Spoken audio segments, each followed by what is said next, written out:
Pop. I'm sure we've all heard or possibly even been that annoying kid in the back or front or middle of the classroom popping their gum while the teacher's trying to teach a lesson. Besides just hearing the thunderous sound of gum popping, I'm sure you have a story or know someone with a story about stepping in a wad of gum. Perhaps they've even stuck their finger in it, or perhaps they've gotten it stuck in their hair or had torturous siblings growing up who caused an impromptu haircut at the age of 7. In the lyrics of the famous Cell Block Tango, which can be found on Genius.com, she says, "So I said to him, I said you pop that gum one more time, and he did. So I took the shotgun off the wall and I fired 2 warning shots into his head." Based on that, you can tell that popping gum is a bad decision. However, as someone who chews gum quite regularly, I think it's interesting to know more about what you're chewing. But have you ever truly thought about the history of chewing gum? Chewing gum is a highly used product. It is more important to understand its history, some horror stories, and the most popular chewing gums. First of all, chewing gum has been around for thousands of years, but never truly what it is right now. The first chewing gum was made and sold in 1848 by John Bacon Curtis, but their gum was not like modern chewing gum. According to ChewingGumFacts.com, they originally experimented with spruce tree resin. Yuck. To make it better, they added flavor, and for the soft, rubbery feeling, they added paraffin in 1869. It was then patented and put onto the market on July 27, 1869. Before this, Indians would use this and chew the spruce tree resin after it was boiled and coated with cornstarch. Definitely not the chewing gum that we chew today. Other ingredients and alternatives include paraffin wax and chicle.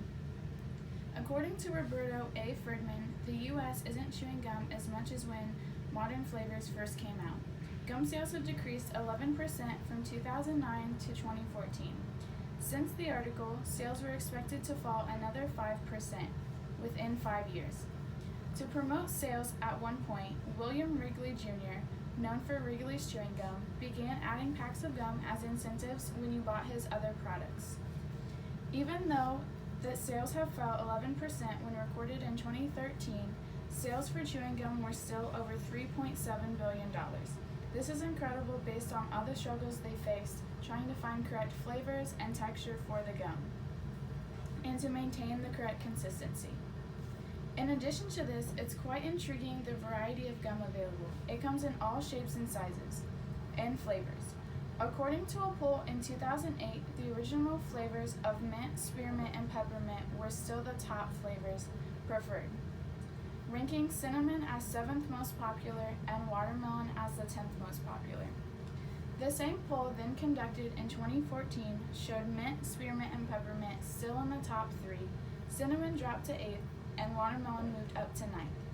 If you look at it in a sales viewpoint, Trident sales topped the chart in 2013 with $657.3 million.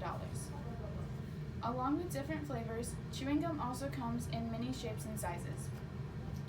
ChewingGumFacts.com has an article based solely on the variety of shapes and sizes. Most people can vouch that as a little kid, they begged their mom for gumballs in the pinball machine for the last quarter, or the ribbon gumball rolled up in a cylindrical container. Now we've advanced to tabs of gum, cubes of gum, like icebreaker cubes. They've also created sugar-free, medicated, and nicotine gum to reach out to everyone. Despite the appeal of it, gum does not always provide such a positive experience. There's a plethora of horror stories involving chewing gum, which may also be a cause of the decrease in its sales. Have you ever gone to Starbucks and your coffee cup says, "Caution, may be hot"? You know there's a story behind that. Or the paper towel things that say, "Please don't throw in the toilet." You know there's a horror story behind it. Similarly, there are many odd laws, rules, and etc. about gum. An article on CultureTrip.com discusses Singapore's ban on the sale of chewing gum. According to the article, once the law was set into place, it caused such a ruckus and so many articles were made on it, that they changed it in 2004 to allow gum with health benefits, such as dental gum and nicotine gum, to be sold in pharmacies and only pharmacies. However, the article also said that if you bring gum back into the country, for instance, if you travel to another country and bring it back in, that they're not going to search your bag and arrest you. There's also many rules regarding chewing gum when working or being around restaurants.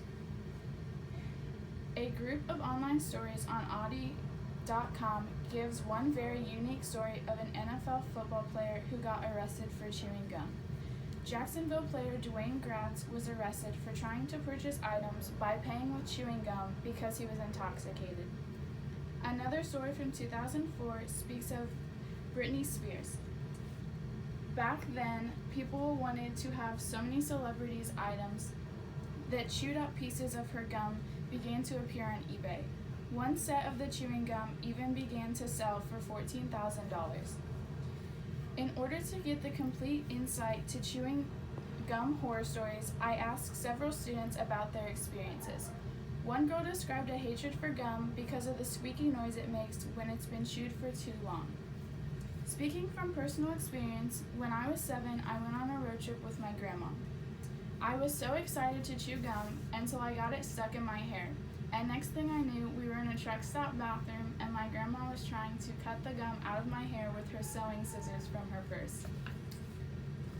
As you can see, gum is much more important than just a stick or a ball that provides vivid color and flavor to your day. The unique history, laws, stories, and variety of gum makes it more interesting than you could ever imagine. Next time you take a piece of gum out of a wrapper, bottle, or sheet, you'll know all the materials it could have possibly been made out of or where you may be able to use it.